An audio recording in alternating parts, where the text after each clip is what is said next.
the latent fingerprint unit, which is crime scene.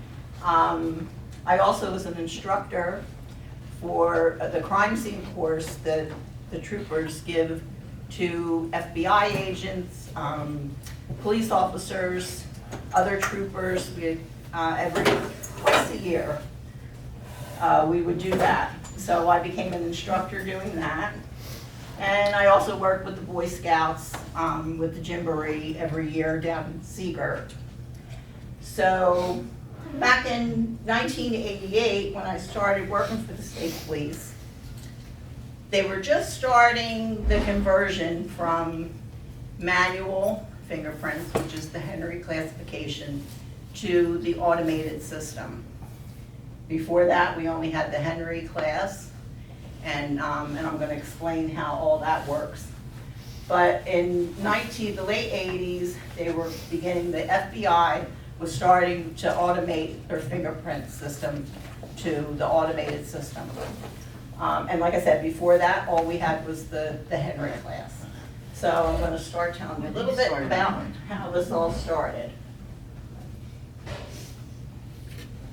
Okay. At one time, this was true. Identification means the fingerprint is one of the most potent factors in obtaining the apprehension of fugitives who might otherwise escape. Now we have other things that come into that. There's DNA, facial recognition. DNA is probably the most important factor now with apprehending criminals. But at one time, fingerprints was. Okay. And the type of identification with fingerprints makes it possible to keep an accurate criminal history. When somebody's arrested, their fingerprints are compared to in the system, and then they build a criminal history. The New Jersey State Police Bureau was established by law on April 3rd, 1930. Also with this identification, with their history, is their courts, everything that is possibly available for their criminal arrest would be built into a master name file, which is on file with the state police. This says there's approximately 5 million master census prints in the state police. That's no longer true. There's 11 million by today. Wow. And I believe 6 million are in the APHIS system now, and that's only because it's less, because after a certain age, like 100 years old, even though sometimes they don't take them out, they don't use them to compare. Sharon, is that because we now have to apply for, child protection? Yeah, I'm going to talk a little bit about that. Okay. In order for identification section, state police can provide maximum service to all law enforcement agencies. It's mandatory that fingerprint arrest cards be submitted. These are fingerprint cards. These are actually my fingerprints. With the manual system, there was a state copy, and then there was a FBI copy, which, like I said, during the manual times, this would be kept on file. The FBI would be mailed down to Washington, but now it's Clarksburg, West Virginia. Did you see right in the middle here? Yeah, good, thank you. Well, thank you. You have to take your fingerprints. Okay, the State Bureau of Identification in New Jersey consists of the following units. The biometrics unit, which includes fingerprints, palm prints, DNA, facial recognition, and there might be something else that I'm forgetting, but criminal information unit, data reduction unit, which is the clerical unit, the expungement unit, which takes, for whatever reason, they get expunged and deleted from the system. Megan's Law, and the National Criminal Background Check System. There's also the NICS unit, which is firearms, that's included in that. Okay, the biometrics unit, which is where I work, receives, identifies, stores criminal arrests, civil applicant records, which is what you asked about. Okay, background checks, sex offender registration prints, and custody receipts, final restraining order, and mugshot photo images. Okay, talk a little bit about the history of fingerprints. Today, there are various systems in use for the classification of fingerprints, but the first system to be universally adopted was the Henry system. That was the most widely used, and which is what the course that I have here is based on. Okay. The adoption of fingerprint impressions means of making a positive identification.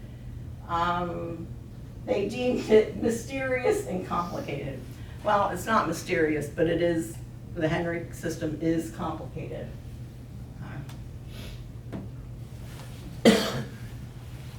Okay, about 1877, this Henry Fraud in Tokyo, he became interested, and they saw fingerprints on ancient pottery.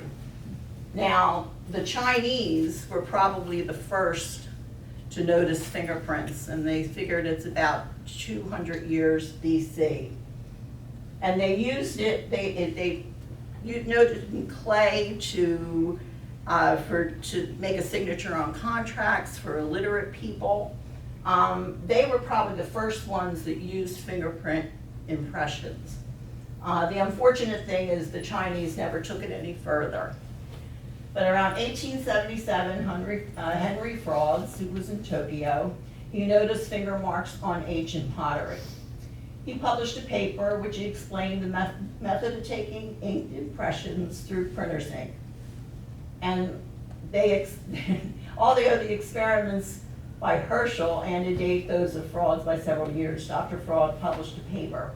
Now, Herschel was a British man who worked in India and with the, I think the ICS, the Indian Civil Service people. Now, he always noticed fingerprints and his palm prints, and he kept records, and he would always fingerprint himself and take his palm print. Through the years, he noticed that they never changed. You know, sometimes they would be a little uglier than others, but for the most part, the ridges and impressions never changed. And he worked for the Indian government until he retired, and they used fingerprints for practical purposes, for identification and things like that. Unfortunately, when he retired, the Indian government just scrapped that, you know, but it never went any further. And then Sir Francis Galton, he did a lot of experiments with fingerprints also, and he was from England. And he established that friction-ridged skin was unique and persistent, that it never changed. But his system wasn't universally adopted either. Now along came Sir Edward Henry. And what Sir Henry did, he considered all the work that his predecessors did on fingerprints, and he collected all the information, and he devised a system that was adopted for identification. Now his system took hold, and you started using that in 1901. This was another man's system that took hold, Vucevic. He was an Argentinian police official, and he developed a system for fingerprints which also was adopted, but really only used in Spanish-speaking countries. And that, like the Henry system, was still used until the late 80s, early 90s. Okay. Now, another thing that he was first in doing, him and one of his detectives, I guess, there was a murder. 2 children of Francisca Rojas were found murdered. She accused a neighbor, and he never committed to the crime. He just said, I'm not. He said, I don't like her, but I wouldn't kill her children. She even slit her own throat, trying to say that it was somebody else. But Eduardo Alvarez, during his investigation, found a bloody thumbprint at the scene. And that was probably the first latent print. And she actually killed her own children, so she was convicted of that. So yeah, he was credited for the first latent print. Okay, the unique friction-rich skin falls under a larger umbrella of biological uniqueness. The friction-rich skin of your fingers, your palms, and your feet start in the first 3 to 8 weeks of gestation. They start, okay, on the volar pads of the palms, hands, and the soles.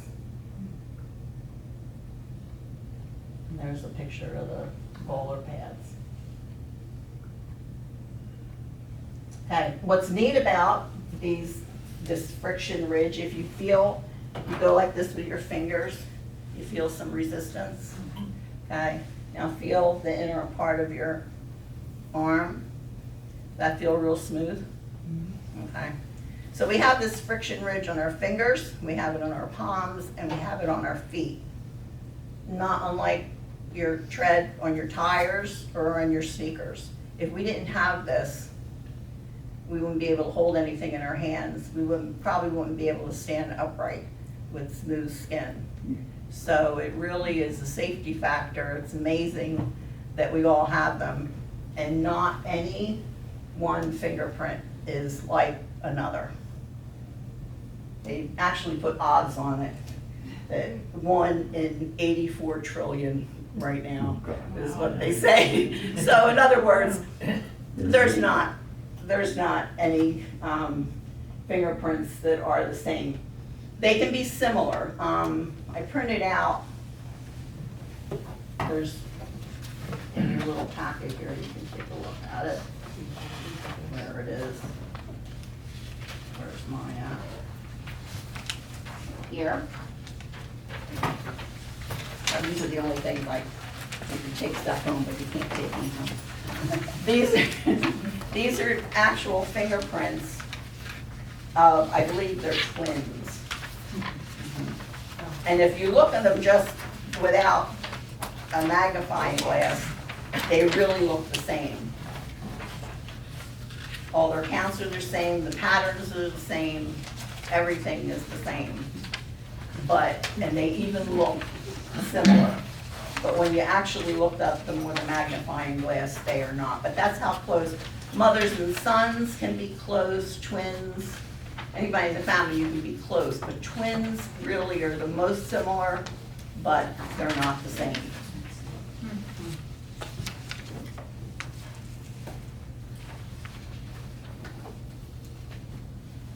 And we talked about that, the friction ridge formation on the skin. It can be duplicated by ink, oils, just the oils in your skin. That's why when people leave fingerprints, you leave them all over your refrigerator and everything. It's the oil in your skin that that leaves that impression.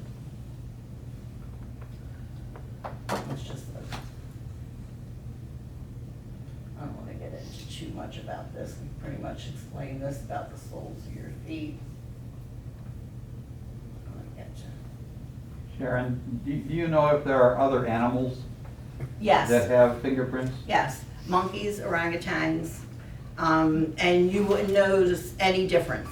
If you printed an orangutan's fingerprints and you compared them to human fingerprints, you wouldn't be able to tell which ones were from the animal. And then, yeah. Now we know why. He's a monkey. I know this. Well, the size would be different. Yeah, I don't know. What's that? Yeah. Wouldn't the size be different than the animals? Well, if you took the fingerprints, no, well, that, we talked about that too, because one time a guy came in and he said, these are children's fingerprints. These are little, well, this is little, Yeah. this is Yeah. big.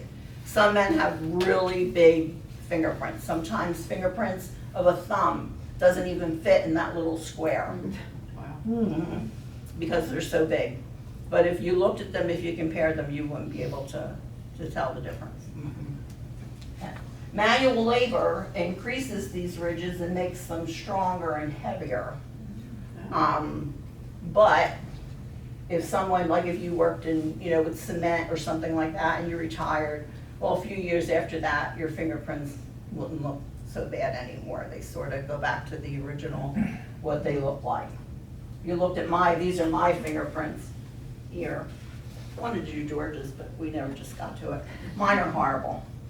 I've worked with water, permanent wave lotion, all kinds of things all my life, and they've never gotten any better. They're still horrible. And what makes them horrible? Yeah. Just wear and tear. I see. Mhm. But when you- Chemicals. When you say dishwashing. horrible, do you mean that they're you're hard to print? No, Hard to read? no, it's hard to read. Mhm. Okay. Yeah. But you're still classified, I mean, you still. You can still, you classify a lot of bad things, yeah. But, and a lot of chemicals can change, not change your fingerprints, but just make them ugly. The ridges aren't defined. Yeah, so it's concrete work, dishwashing and things like that. And even sometimes can be temporarily destroyed. But usually when you stop doing that kind of work, they go back to what they were. So could you do something if you knew you were gonna be fingerprinted, could you do something to distort your fingerprints so So that? criminals are good at doing all that kind of They stuff. burn They've their actually fingers burned and burn themselves, them. got people who burned, So how When do they you, come back? how do you deal with that then? well, you try and get the best prints that you can. Sometimes you just can't. Okay. But they've tried to put crazy glue on them that'll try and change, Mhm. That's it. Most of the time they wear gloves and stuff when they commit a crime, but now they can get fingerprints off the inside of a rubber glove. So, Wow. rubber glove, Wow. yeah. And here's where it says, of interest, monkeys, orangutans, chimpanzees have the same ridge formation and patterns as those of human beings, and it's not really possible to distinguish the difference. And this is just shows the outlets and ducts of the skin. And sweat pores, actually when people are fingerprinting and stuff like that, they show like little white, you can see little white dots sometimes from the pores in the skin. Now here's some unnatural characteristics. Here we'll see.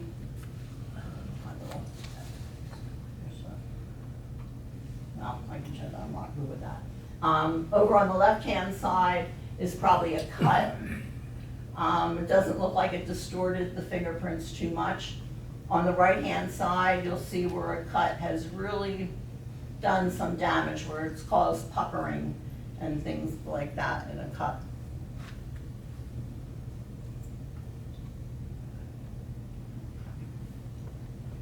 Creases. Creases show sometimes and sometimes they don't show when they're printed. It depends on the person taking the fingerprints. It can create a fold in the skin, and that's what that crease would look like.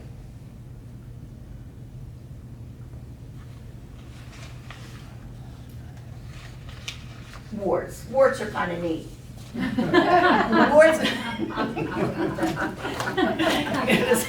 heard that Somebody A else. strange person would think this stuff is fun. Right.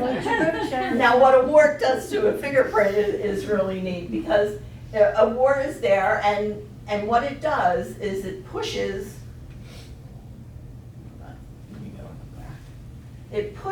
the ridges aside when a wart forms in the skin. And it'll stay like that all the while the wart's there. Once the wart is gone, those ridges go back to the way they were. like I said, because it pushes them aside. And then it goes back, the ridges just form just the way they were. Now, of the 7 billion people in the world, there's no match.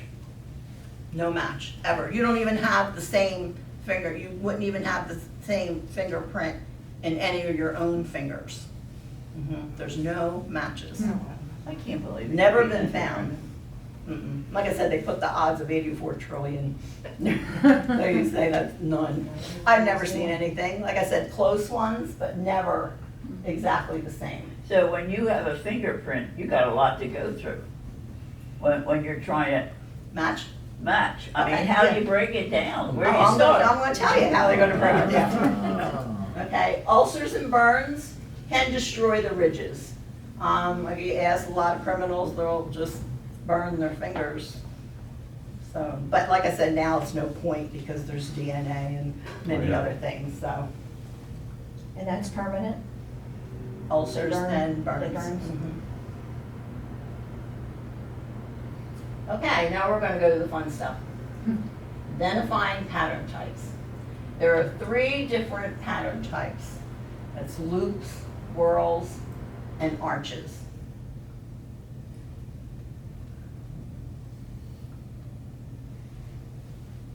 Arches make up 5% of the patterns. Thank God, they're horrible.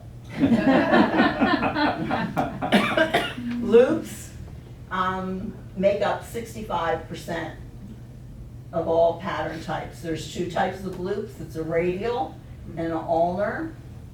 An ulnar loop. Ulnar loops make up most of them. There's more ulnar loops than there are radial loops. Whorls are 30% of patterns. They're plain whorl, central pocket, double loop, and accidental. And over here on the wall, you'll see there's post pictures of loops, plain whorl, double loop, central pocket, accidental, plain arch, and tenon arch.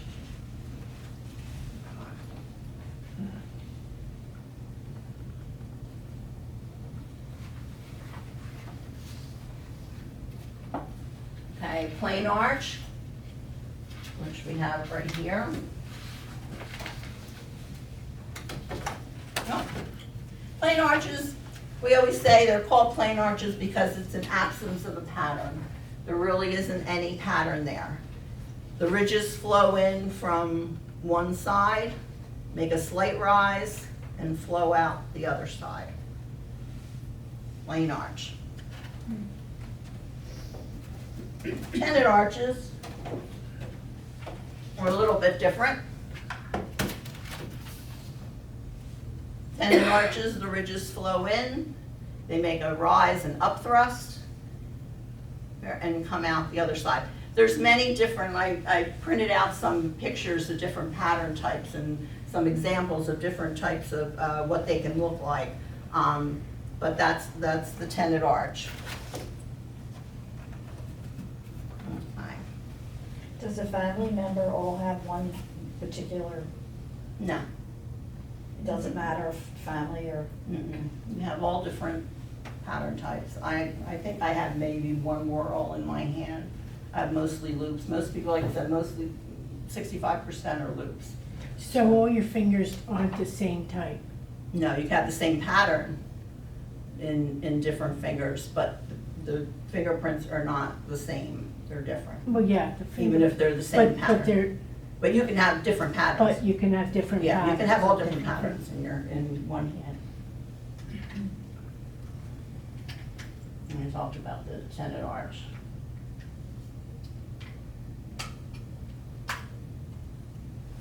Okay. Loop.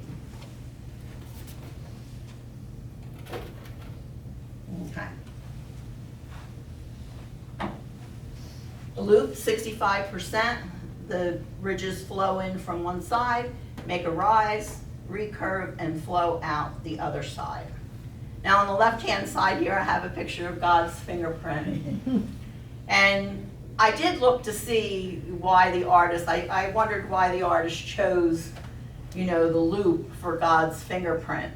And one of the reasons why he chose that was there's 66, in this particular fingerprint, there are 66 ridges, which stood for the 66 books of the Bible. Am I right on that?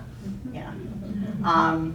I thought maybe a reason is because 65% of fingerprints are loops. So I would like to think that 65% of the people in this world are believers. So that was one of them. But you could, as we talk, maybe you might think of other things, the reason why he chose that loop as God's fingerprint. You know, I don't see too much when the loop goes up and comes out, so does the arch. You know, I would have a, You think they look the same? well, they sort of have the same direction. Well, on an arch, the ridges flow in from one side and flow out the other side.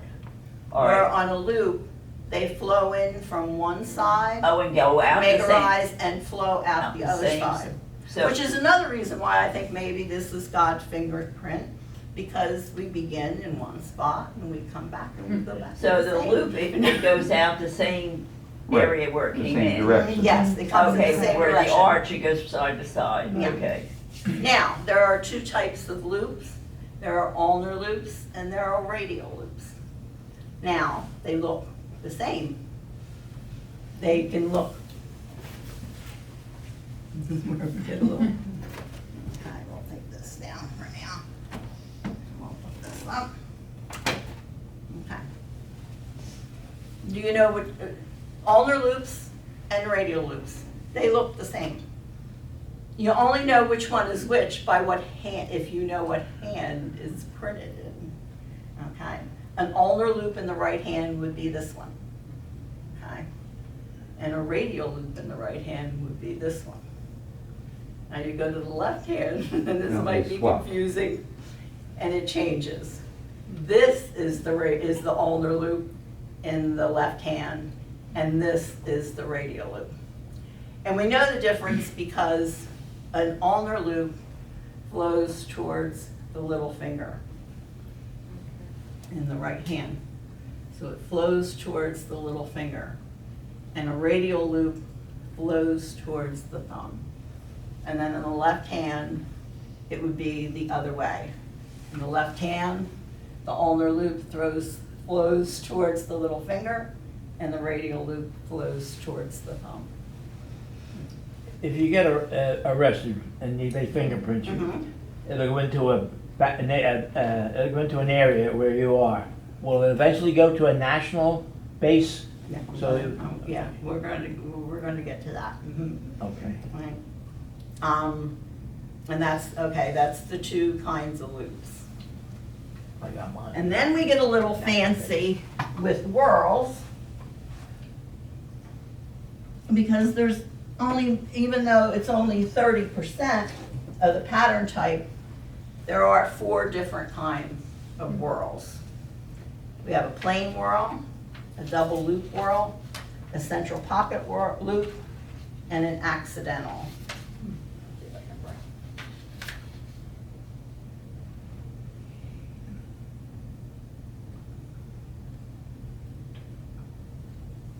Okay.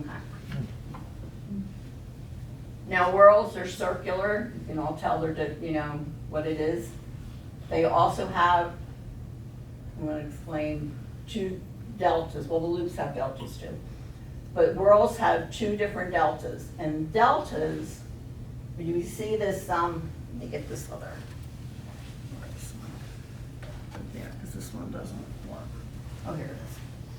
All right. Delta. This it doesn't show on here. works.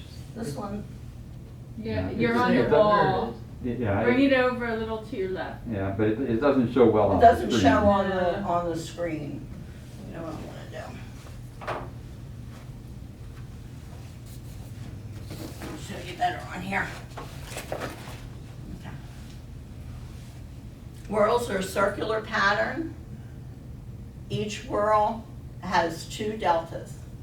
Now the deltas are located in a cone-shaped area. See how that looks like a cone-shaped area? And you would have two, one on each side. Loops also have a delta here. And the ridges of a whorl have to flow in front of those two deltas. Okay? That's the plain whorl. It reminds me of the rings of a tree. Yes. Like the identification of a tree. They can be really small, they can be really big. Yeah. And the focal points of any print are going to be your core and your deltas. Because that's where a print would look, you'd see the most differences in those areas if you were comparing two different worlds. You always want to look there first to see the differences in the core area and in the deltas. Okay. We also have double loop whorls, which is here.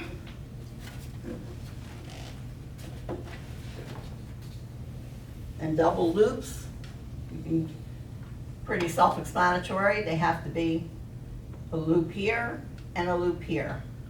Now, a double loop whorl cannot be an S formation. You couldn't, it may look like a double loop, but these loops have to be separate and distinct. They can't flow into each other for a double loop whorl. Okay. Down here we see the central pocket. Central pocket, visually, they're very different. You have two deltas, you have two cone-shaped areas here, but they're not directly across from each other. One is always going to be higher for a central pocket.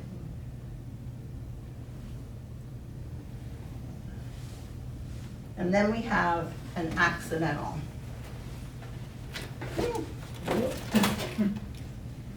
Not as easy as I thought it was going to be.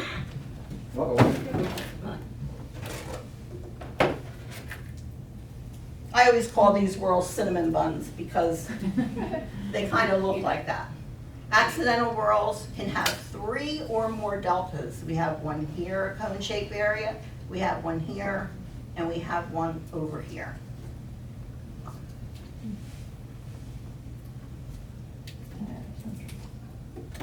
All right. Let's see what we have here. And they're just pretty much the same examples as I have. Okay. Before we go here, now that I told you all about the different patterns, I'm going to explain the Henry classification system. Now, the Henry classification system started in use in 1901 and was still in use up until 1990. The FBI started probably in 1989 with the automated system, but in the state of New Jersey, we were still using it 90, 91. And what the Henry classification goal was, because you had all these different fingerprints, how are you ever going to find once a database starts to get built up? Once a file, I mean, people get arrested every day.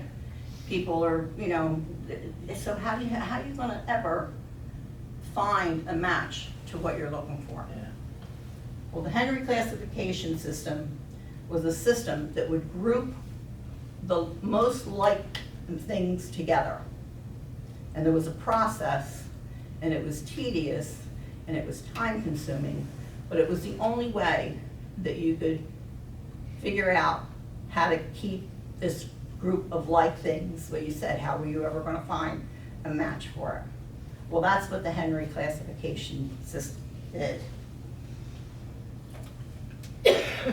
And what it did was, if you look on this that I showed you, this is a criminal arrest. Okay? And over here on the right side of the paper are a whole bunch of numbers and letters. And all those numbers and letters stood for something in the Henry classification. When a fingerprint came in, the operator would take the card and they would block this card for the type of fingerprints that they were.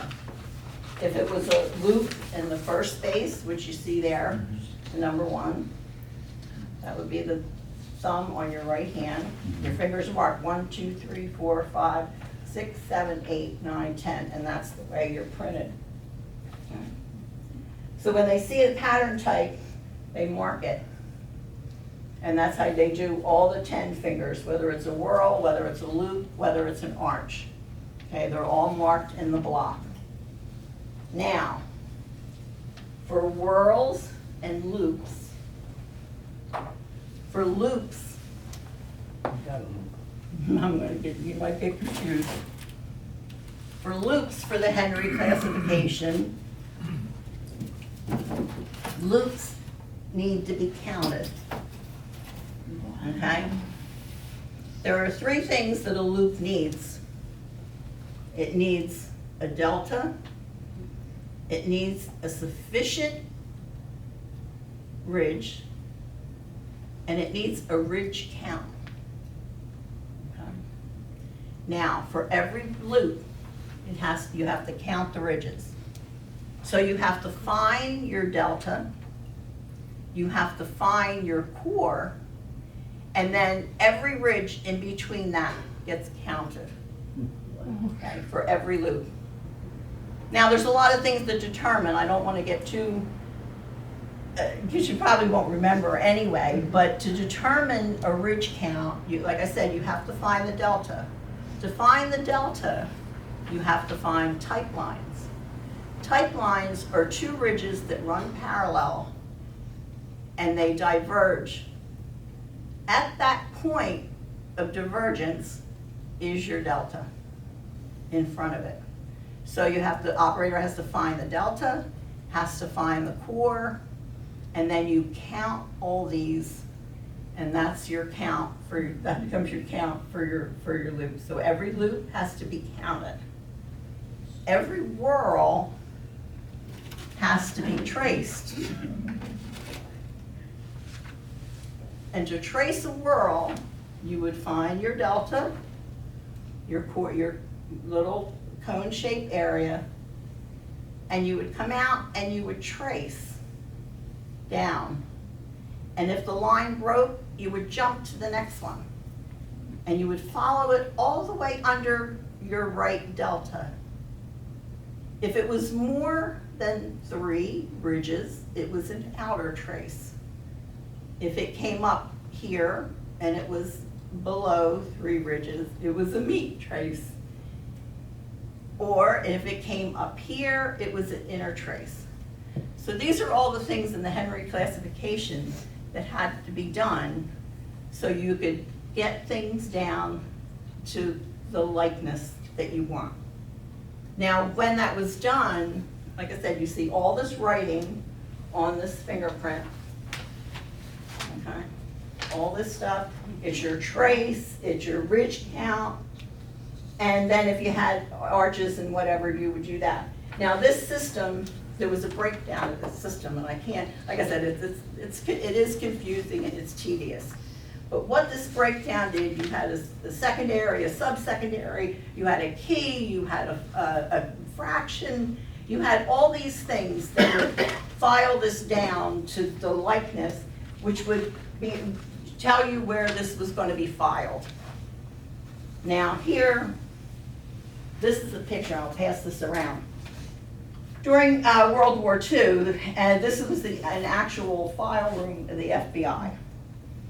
So after the Henry classification was done, it was like finding a needle in a haystack. But after you do this Henry classification on each print, you could go to a drawer in this massive room and find your match for your fingerprint card. It's pretty amazing. I didn't think I was sort of skeptical, but when I learned this, now our state police room was not anywhere near the massive size of this, but maybe the size of 4 rooms here with fingerprint things. And I did my own fingerprint, and I found it in the drawer, and it was right there. I mean, you had to sometimes take out a group that were all the same and flip through them, but you would find them. Did they have people just sitting at desks all day long, like counting Yes. all this stuff? Yes. That sounds like a job you would drink. A Yeah. fingerprint examiner for the state of New Jersey was required to do 50 a day. Wow. Now, that's, if I had to sit down and do it, it would take me an hour probably. Are to they well do paid? Well, they are today. Okay. They weren't always, but they are today. Is there any verification of their report? I mean, you're taking their word for it? What's The that? operator who's just No, there was always a second verification. second verification. Mhm, yeah, there was always a second verification. But in this system, like there was other things that was, so let's say you get a fingerprint card and the thumbs are missing, or you have missing fingers. Well, there was a safety net for that. What you did was, you referenced it. When there was a missing finger, you had to reference it to every other pattern type. But that meant you had to search that fingerprint card individually for each of them because it changes. It depends on what pattern. You could be in this part of the room or that part of the room if the pattern changes. So you had to reference it, and that took a lot of time. Like I said, a fingerprint operator could only do at the max 50 a day. That's Sharon, is that 50 fingers? No, 50 fingerprint cards. Right. You had to do the whole Henry classification. For all 10 fingers on For a all- card, Yes, and you had to do 50 cards. you had to do 50 cards. That was what was required. So that's 500 fingers.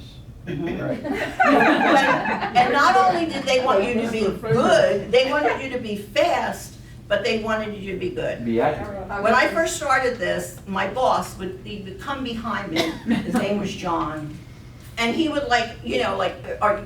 you're slow. I said, well, look, good thing we're changing over to the automated system, because you can send me right back to my old job. I said, the only way you're gonna see me do this as fast as this girl sitting next to me is if you put a camera behind me and video me all day and then run it and fast forward. I said, because I'm never gonna be able to do this. It was, like I said, I could do it, but it was very tedious. It was, it took all day.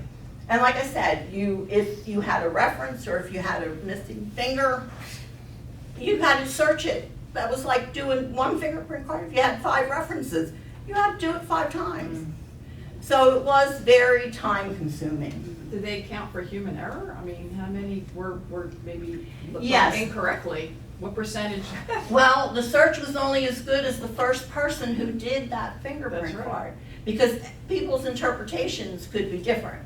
But that's why you had, if you were in 3 counts of a ridge, you were okay. It kept you in that same area. But if somebody counted this loop as a 13 count loop and there were only 8 ridges there, you'd be somewhere else in the room. But that's why, and even if something wasn't clear, if that loop was, kind of inked and you couldn't really see all the ridges, you could reference it to a tenon arch. But you would have to search it that way. Like I said, and this was the only system you had from the early 1900s until 1990. So, Did they find many matches? oh yeah, you found what you find, if the person was, yeah. Mhm. And then the record was built, your criminal record was built. Or if you were an applicant, you were applying for a background check or for firearms, you would send in your fingerprints and, they would do that. The other problem that was very cumbersome about this, being, as the years went on, and it was so time consuming, is that when a fingerprint card came in, you also had an FBI card. Well, the FBI cards were manually set to the FBI. It could take up to 40 days to get a response from the FBI. Now, you couldn't keep criminals in jail for that long, so if you could look up wants and warrants, but chances are the guy was gone and till the next time. So like I said, it was just so time consuming. So finally, in the early 80s, when computers just, they started to automate things. And they automated the master name files, which were the records. And that made it easier on the fingerprint people because you could do a name search. Now, granted, they don't tell the truth. You know, they have records, they have names of aliases as long as my arm and social security numbers and everything else. But it was a start. You could look up the name, print it out. The person could go down and pull that file out and compare it. You wouldn't have to go through the whole Henry classification, but that's only if they told the truth. It did happen more. It did happen. They did tell the truth sometimes. But it did alleviate some of the work that you wouldn't have to do each of these cards all the time. So that was a start. And then the FBI went automated with their fingerprint things in 1989. We were a little slower, though the state of New Jersey likes to be the first in everything. Buying a system for the automated fingerprints was another job. They took a team to Japan.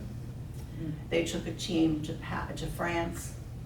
They took a team out to California, Washington, and they settled on a company in France called Morpho. And they promised, just like all the other fingerprint things out there, they promised you the world. Well, it was a big job. They were asking to do a whole lot because their goal was to get the whole country on board with this and to have everything interfaced. Well, they never did fingerprints before. So finding a system that could, you know, hold all these fingerprint cards, match them, and send you a response in a few minutes' time was not going to be an easy task. So they settled on buying the system from Morpho, which was from Paris. And they had teams in Tacoma, Washington. And they came to the state of New Jersey and they loaded up all our fingerprint cards. And they created a database, and now we have our own automated system. Away went the Henry classification. But we have all these files now with the Henry class, and they're only filed by fingerprint. They're not by state bureau number, they're not by social security number, they're all by the Henry classification. So how do you match all these cards up to our master name file? Anybody have an idea? We talked about this in your advertising classes. Barcodes. Army of ants. Barcodes. Barcodes.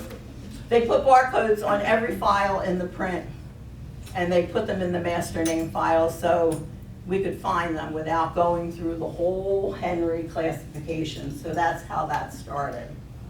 So now we have a new automated system. They have the database. We have all these big cameras that make loads of noise, but we were able to, all we had to do was block and put the pattern types on the cards now. We didn't have to count, we didn't have to trace, we didn't have to do any of that stuff. Took a picture, searched the database, came back with 25 candidates. They were each assigned a score. The highest ones were the most likely to the lowest ones. And the operator would have a side-by-side picture of this. Let me see if I don't know if I can find it. Should have just. These are all other things that go with. How long did it take to teach a person to be able to do all this? To teach a person to do this? This course is actually an 8-day course, 8 hours a day. Wow. And that covers mostly everything. So what are the counters doing now that they lost their job? They didn't lose their job. Nobody lost their job. In fact, they hired more people. Because when the automated system came in, it was supposed to get rolling early 90s. It didn't actually happen until 1997. And when it happened, we now went from 5 days a week, 8 hours a day, to 24 hours a day, 7 days a week. So nobody lost their jobs. In fact, they hired more people because this system had to be manned, like I said, the 24 Non-stop, hours. yeah. But like I said, now we have a database, we have an automated system. The system is taking pictures of these prints when they come in. It's searching the system, it's giving us candidates, we don't have to do the classification anymore. And it's giving us an SBNI number of who it is. We can go down to the file, pull it out, look at it, but we already know it's them because this system, it's already a no, but you have to How soon can you identify. get a result? What's that? How soon would you get a result? I don't know, maybe half an hour it would come in. Compared to, Compared to, Days. well, all day doing a print. So that was the beginning of the automated system, but it was just statewide. We weren't connected to the FBI, we were just statewide. In 1997, we went live scan. And what that did was certain PDs buy these live scan machines. They arrest somebody, they're automatically fingerprinted in this live scan and it's sent in to us. Now, in the beginning, it just sent us the picture of the print. We had to run it through the system and then call them back with the results. It took 18 years to get it from that point, and 9 PDs, which were the most crime-ridden PDs, Jersey City, Newark, Trenton, Camden, I think it was, I forget the other, but there were 9 of them, 9 PDs. And they would send us the print, we would process it, and we'd call them up and tell them the results. But with each upgrade, a manual part of that went to the wayside. And finally, after 18 years, which was a long time, we're now interfaced with the FBI, with just about every PD, and now there's you can go and have your fingerprints taken for, there's private things that take your fingerprints and send them into the state to be verified. Now there are 700 sites in the state of New Jersey that take fingerprints, including the PDs, state police, and other ones that do for background checks and things like that. So we went from 9 sites to 700 in that 18 years.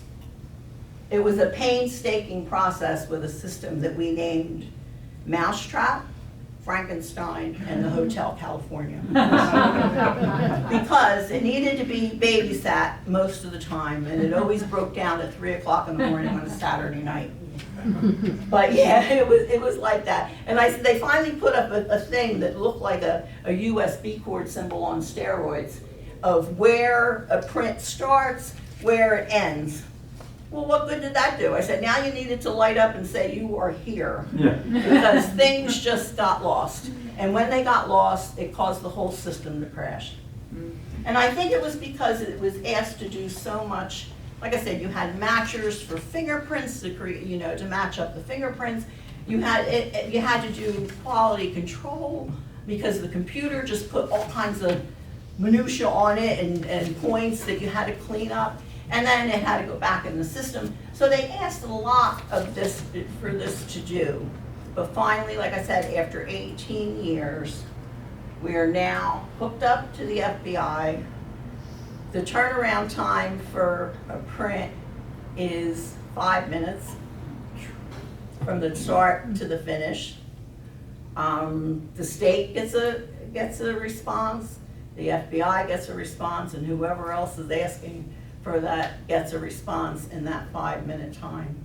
And that's pretty amazing since there's 11 million prints in that system. That's 11 million prints in the Jersey system. In the Jersey system, so multiply that by Martinsburg, West Virginia has a whole Yeah, lot more. Martin. Well, is this just New Jersey or have the other states have the same system and you interact? I think every state in the union is now online. Jersey was one of the first, and New York. were one of the first ones to get online. But like I said, this was a process. And it was hard because there were all different vendors with these live scan machines, and getting it to be all compatible and doing, you know, like you're talking a lot. And I think that they didn't realize it was just gonna be such a big undertaking. But like I said, 18 years in the computer world is a long, long time. And with that came upgrades, and every time there was an upgrade, things got better and better and better. Are you still going for upgrades? I mean, are they still working on? They're still, I'm sure they when are. I left in 2015,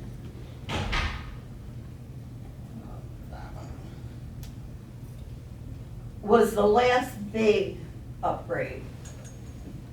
Well, this is gonna put things on everyone before it goes to the next No, that's thing. pretty. Yeah, okay. I wanna get.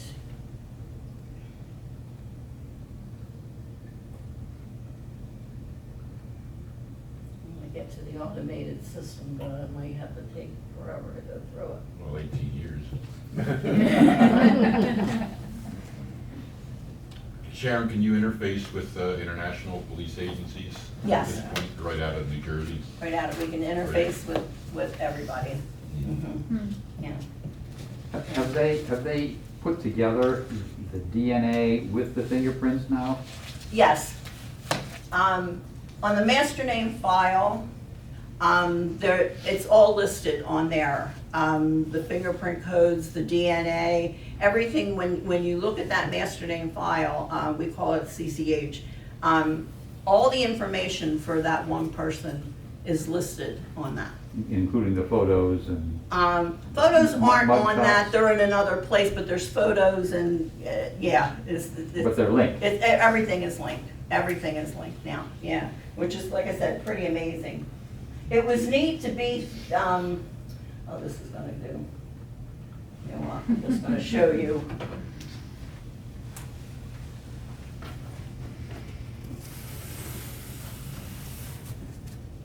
This sort of looks like,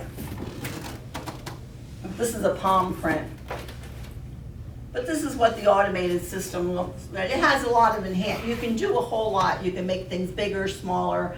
You can really magnify it. It comes up as a side by side when it comes up as a fingerprint comparison, the file print and the print that you put in. And there were 25 candidates, and you had to go look at each one and compare.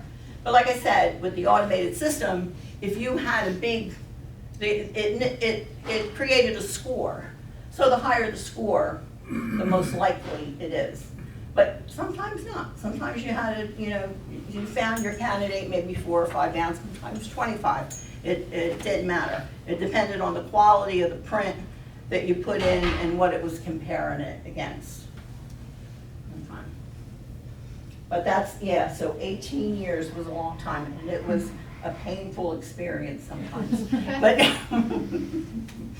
But finally, it did work. So now, the other thing I want to tell you about is the Layton unit, which is what I worked in probably the last 12 years that I was there. And that was a lot of fun because now the automated system is pretty much taken over, and right now, the 10 print, which was a card comes in, you have all 10 fingers, it's all criminal arrest, that really works by itself now. Doesn't need anybody to verify it. It works all by itself. The only thing that is not. The machine does it. The machine does it. Right. Yeah. People still aren't sitting there comparing at a 25. Not on the 10 print side, not anymore. No. Mm-mm. Nope. The only thing that they need to do over there is quality control, because the computer tends to put a lot of points that are really just garbage. So the operator just needs to go and take off all the bad stuff and put the good stuff on, and then send it back off again for a search, and then they never see it again. So that system works by itself, and actually they don't even teach those operators anymore the fingerprint class. They don't need it. They're just really clerical workers. They don't need to do that anymore. In the Layton area, that's a different animal. Because Layton area, you're working with crime scene lifts from a crime scene, and they can be really, really ugly. And the search is only as good as the operator doing the search. And what we do is the print comes in, we take a picture of the lift, and a lot of things come into play, orientation and your points of interest, which are your minutia. I wish I could get through here. You can't tell from looking at a single print which finger it was? No. Or which hand it was? No. Okay, If you have, well, sometimes you can if you have, right. if they actually put their whole hand down like this and they were able Right, to if lift those prints. If you got points of Sometimes the more comparison. information that you have, you can feed that to the computer. Mhm. And like I said, that search is only as good as the person giving the computer the information. You can let the computer do its thing, but on a latent lift, it's not gonna narrow it down enough. Yeah, it's garbage in, garbage out. Right, but as long as, like I said, that search is as good as the latent operator.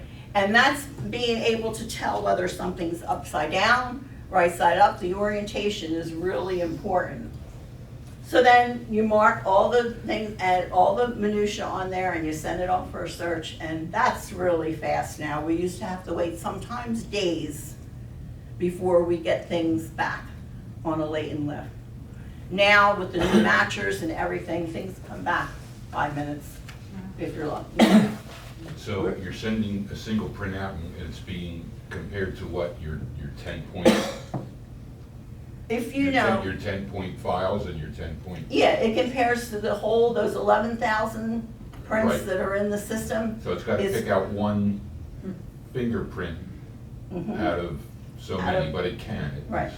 But you're gonna tell if, you know, the operator's gonna tell the computer what pattern it is, how many points are on there. Right, so that- The computer, so it narrows it Gotcha. all down. Mhm. And whatever other information, if you have other information, you can add that in there. Like I said, you got it, if you happen to know what finger it is, you can feed that into the computer. Is the central system located in Washington? It's in Clarksburg, West Virginia. Yeah, that's where it is now. Yeah. And, let's see, so that was where I worked on some interesting cases. I worked on John List case. I don't know if everybody's familiar with that. The John List case, he was from New Jersey. He shot the troopers, the guy that shot the, No, he killed his whole family. oh, all right. Mhm. And his, the reason why he said he killed his family was that the world was evil and he was saving them from the evils of the world. But he didn't kill himself. Funny. He went somewhere else and lived a life, you know, but he never changed his appearance. He was on America's Most Wanted, and he never really changed his appearance. He looked exactly the same. So when he was on America's Most Wanted, they saw that, you know, somebody recognized him, a neighbor or something like that, and turned him in. He said that wasn't him, but he had a firearms application on file in the state of New Jersey. So we looked up his prints and it was him. Wow. So I don't remember a lot of cases because after a while they just become numbers and names to you, you know. But I've seen a lot of things that I don't, you know, care to see again, but you just get used to it after a while, you know. But another interesting case I worked in was the first double hand transplant in New Jersey. And a recipient, she lived in North Jersey, received 2 hands from a South Jersey person. And what we needed to do was, we just needed to search the system to make sure these hands weren't once attached to a criminal. Because you didn't want her to go through, you know? Yeah, no, I was like, oh! Yeah, you didn't want her to be attached to a criminal, but, yeah. Is there any kind of federal system that this feeds into, or you can feed into, or get? Oh, sure, it's all, now it's all automated, automated. That it's automatic. When somebody's arrested, or if you get a background check, as soon as your fingerprints go in, it goes, mhm. Goes to the And Fed. responses come back within 5 minutes. Yeah, it's a real fast process. You can direct it to a certain state, and then if you don't get any hits, you can ask it to go further, is that correct? That's how it used to be. It used to be in New Jersey, it only searched the Jersey. state, Right. right? And then we would have to ask, we would send prints down manually, whatever, and then it would take that. But once that, in 2014, 15, once that connection was made with the FBI, everything was instant. Right. It just So it was- automatically worked. We didn't have to ask for anything, it was just automatically It was done. going into the national system. Yeah, yeah. Which was real, which was great, really. I mean, it was what that was the goal. And they finally made it happen. But there was a lot of bumps, a whole lot of bumps along the way. Were there certain officers that assisted you, giving them your print? I mean, how did a criminal come in or Here, suppose? look at this, criminal? look at this, look at Who actually did Yeah, the just like that. assistance? The police officers did Okay, that. So, Yeah. In okay, each who's PD. holding- Is he holding I gotta the hold- You have to hold this person's part right hand? up. Sure. Okay, I mean, Yeah. make sure They're he's. just taken just like an imprint would be And then- taken, yeah, okay. only they were on what was called a live scan I knew there was little some machine. That's right. And their prints were automatic, there was a little placket and it had lights on it and they needed no ink. It was just automatically done and then those But prints the were officer's sent. hand was on top Yeah, so of. this is what- Yeah, they held them like this. Yeah. Every once in a while, we would get officers' prints because there would be a spot and they couldn't get the guy to do it, so they'd stick their own prints in there to take up the And space. not over all Oh, that, it's this not one, a it was good definitely idea. around. I know. Because everyone has a trick, I mean, I just thought maybe you would, Mhm. you know, a person Well, my try son, hard not to give them a real print. But one thing I forgot to tell you about is, talk about identification systems that did not work. Not too much. Bertillon was another system that what they did was they took measurements of people's heads, the spaces between their nose and everything. Well, this is an interesting case. It's the Will West case. And these, they look exactly alike. I'm gonna pass this around. And that's how misidentifications can happen. These two people look exactly alike. They were both in Leavenworth, well, one was incarcerated in Leavenworth prison, and when they brought the other Will West in, they showed him the picture, he said, "That's me, but believe me, I've never been here before." But they had the same name too? One was Will and one was William West. And they both happened to be in the same prison, and they looked exactly alike. So that's how, you know, when they did identification before they came up with the Henry classification, those are the kind of bad things that can happen with misidentification. So you never really want that to happen anymore. And it doesn't A really. jurisdiction in Virginia, you said? But Clarksburg, West Virginia. Now, is that under the control of the FBI? Yes. Federal, yeah. Mhm. Yeah, that's the federal system. Mhm. But like I said, now it's all connected. I saw that big thing here, and there's 20,000 people taking things in a big building. But it's amazing how that Henry classification works. Now, there were misses Oh. along the way. When But the automated system came in, we found a lot of mistakes that were made.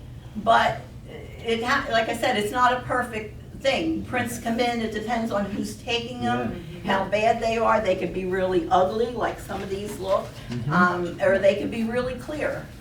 But it wasn't perfect, but it was all they had.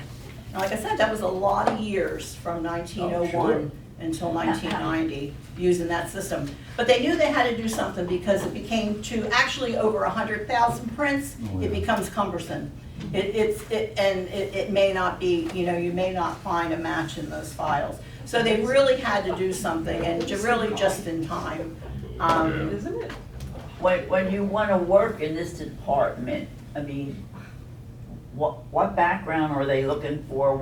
How do you apply for something like this? Well, for me, in 1988, when I went to work there, in 1989, they offered the course. I had to go, I didn't get paid to do it.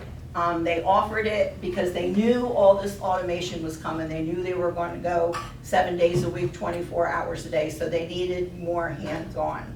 So they offered a course, and I went and I took it. But I was kind of interested in prints because the job that I was doing, I saw the prints and I kept looking at them and everything, and I thought it was kind of interesting. And I always like to do those, what I gave, those little printout things, like, and you see the differences in these things. So I always liked that. So I took the course, but nothing opened up from 1989 until 1997, which was when I went in the fingerprint unit. So it was a long time before that happened, but I knew it was going to happen because, like I said, they were going 24/7, and they needed the people. So that's why, that I was interested. What are they using now to lift latents?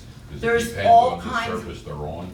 That it depends. There's most of the time they use the transparencies, the tape The sticky tape? lifts. Yeah, They can use crazy, and then there's another one that's kind of a clay material. It's like, it looks like this. Like silly putty? It looks like this. And they actually can lift a print that way. So do they still use the dust? They use the dust and anhydrous. There's a whole lot of different ways. It depends on the PD and the officer's preference of how he likes to take prints, but we've gotten all different kinds. Another interesting thing that an officer came in and he was so proud of himself, and because he got fingerprints off of severed hands. Now, I guess he thought I was used to seeing all this stuff, and he throws all these pictures in. But the poor guy was so proud of himself, that he, and actually, a lot of them have been known to, when it's things like that and they find fingers, to actually put their own finger into this finger so they can get fingerprints. And there's all kinds of processes now, chemical processes, which rehydrate fingers that are, that have been laying around for a while. We had names for things. There were floaters, jumpers, people that we, you have to kind of make it, like you're in this and you see all this stuff, you kind of have to use sense of humor. Well, when you would get the latent prints, you would just get the print, you wouldn't get the hand too, right? No, we wouldn't get hand, no. So why would you say you saw disturbing things when you got latent prints? Well, you saw pictures. You get pictures. You saw pictures of the crime scene. Uh-huh. Another fun thing was for me, I love crime scenes like bank robbers that leave letters, or husbands that, leave these threatening letters, and they would take the letters, we would love to read them, and see what was going on, That was the kind of a fun thing, During 911, that was not a fun time for this, in the state police, during 9/11. I found out at that time that the barracks over in Trenton was the communication center for the whole East Coast. I didn't know that until that day when the planes hit the towers. And then we were like in a complete lockdown. And I never saw so many troopers falling in line and doing what they were supposed to do. And for the next, I don't know how many months, that was headquarters there. And we had so many people in and out. And we thought we were going to make a lot of identifications, but we made 16, I think. And it was only because most of those people, it was only if it was a key print that was something other than criminal that we had kept on file. But we did identify, I think, 16 people. But that was kind of a rough time because these troopers, they went to the scene and they were sifting through all the, and some of them just couldn't take it after a while. They would take them off and then replace them with other people. But it was an interesting time, but it was kind of a depressing time during that. So, but yeah, I loved my job. Doing this was kind of fun for me today because it was like getting back into a little bit in Sharon. Another thing I want to show you that when we do the crime scene class, the officers. We called them the dreaded pink envelopes because they were pink, and there were 100 of them. So I'd just like you to take them out. You don't have to do it, but the officers are required to do 100 of these envelopes. And the mark with the red dot is what you need to match these little pieces to. But like I said, you don't have to do it, but I gave you each magnifying glasses, you can take a look.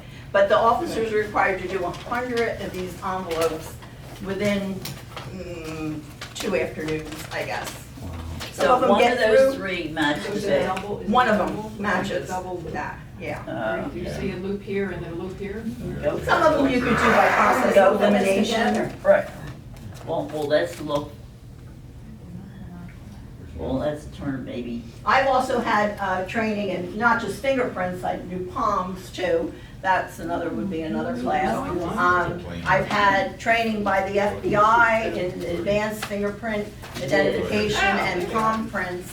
I've also had training by the Ron Smith course, which is a very well-known fingerprint. He's a very well-known fingerprint expert in the country. I have Yeah. a that question. has the swirl. When I was born, Mhm. they did a footprint I have Right. on my one. birth certificate. That'll be next. But I have one. did they do it that way? Because your fingerprints weren't developed real good or ridges? Your fingerprints never change. I know, but why did they do the foot instead of the finger when you're born? I have no idea. I have It might be Mine has easier to both. get a baby. I thought they did fingers and feet. Yeah, my Yeah, card has both. both the finger and the feet. I just had the footsie. Maybe you wouldn't I stay like still, if they're maybe your large hand. and easy We had a to case see. that the guy, the officer, he did the whole thing, he thought it was a palm print, it was the baby's footprint. And we said, this isn't a palm print, this is a baby, it had all the toes and everything. I said, you did a good job, but it's not a palm print. But palm prints were, like I said, I was trained in palm prints, but they finally got a database. I didn't have a lot of success because the database was small at the time before I retired. And now they have a lot of success with palm prints. But fingerprints to me is pretty amazing, and there's only one person that could have created them, and us. And when you work with them, it is amazing that no two are the same, and how that could The happen. palm print is not as popular, is that true? It is. Now, well, because they didn't have a database to compare them. Okay. So the only way you could compare it is if they had a suspect and they had his palm prints, because there was no database for that. Same way if, before the automated system, a crime scene officer only could make identification if he had a suspect. There was no way to search through for, if you have a little piece of a finger, you had no Henry classification with all 10 fingers to find it in the file system. You only could make that identification if you had a suspect. So that's where the automated system really made a difference. The FBI in the first year, and I'm not sure if I have these right, in the first year they searched approximately 5,500 latent cases, crime scene cases, and I forget how many hits, but they solved 800 and some cases in that first year that the FBI had their automated system. So can you imagine all those years before that you weren't, like I said, without a suspect, you couldn't search. We actually had a whole file of old cold cases, and when we got the new matchers and we were hitting on everything, I had a case from the Jimmy Hoffa, and I hit on his driver.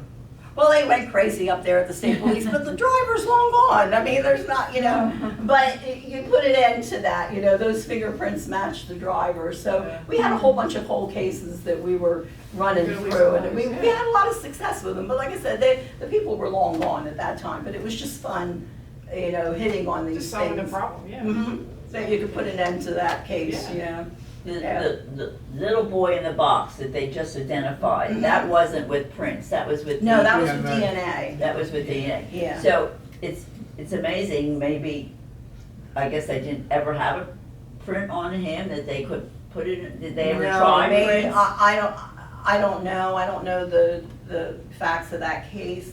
Maybe when they found, I don't know if his body was And they might have decomposed, you don't prints when he was know. born. Like I said, there are ways now, chemical ways that they can rehydrate, really, dried out fingerprints and stuff.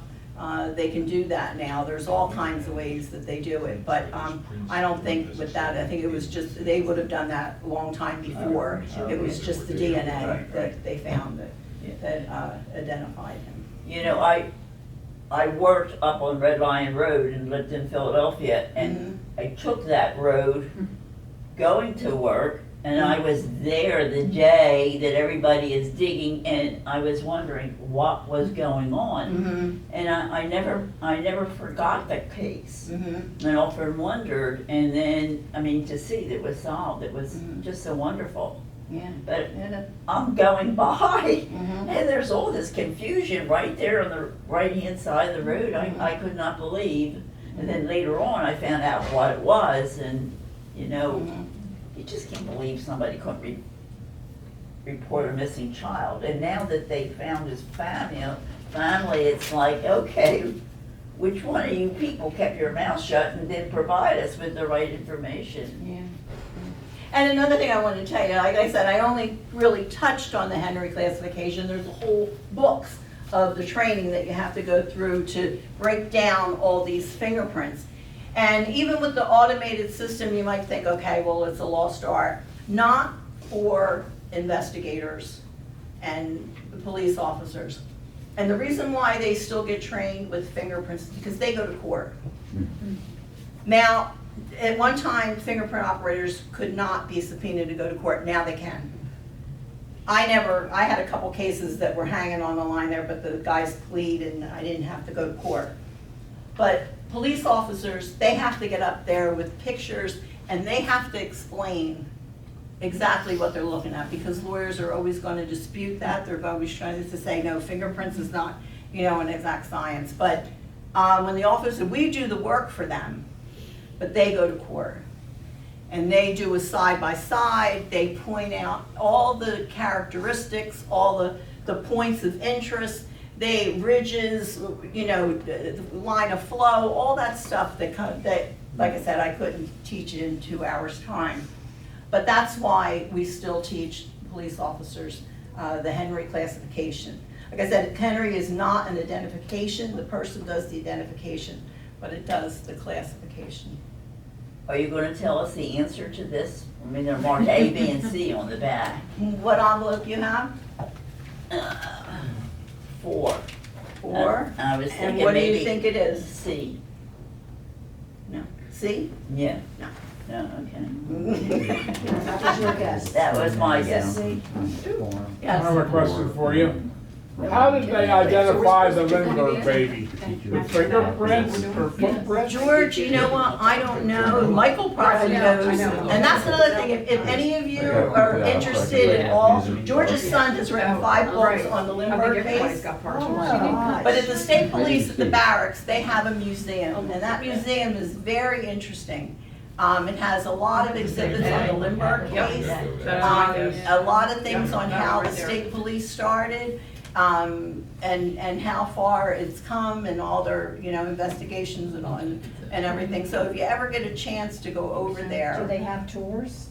I mean, do they have, you don't have to, you can just walk in and? if you wanted to go sometime, I'd take you over there, because I haven't been over there in a while. But it's an interesting place to go, and it just talks about how 911 started, and there's a lot of neat things over there at the state police barracks.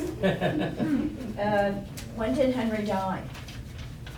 Henry? You Yeah. know what, I'm not sure when Sir Henry passed away, or you mean the classification? Classification. 1990 in the state of New Jersey was when they stopped using, Like I said, they never disrupted those files, they put barcodes on them, because sometimes there was always an occasion where, for some reason, we had to do a Henry class to find something.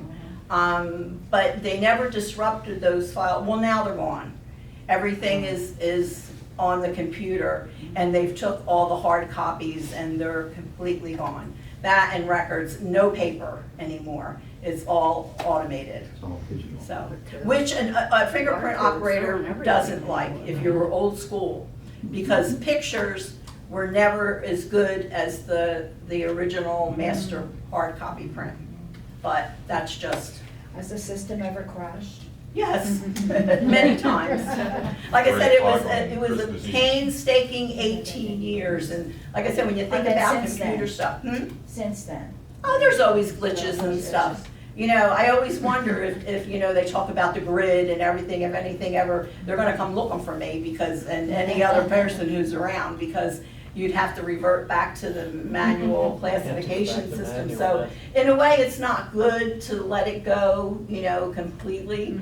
But that's just progress, I guess. But like I said, on the latent end, the crime scene end, you're always gonna need to know fingerprints.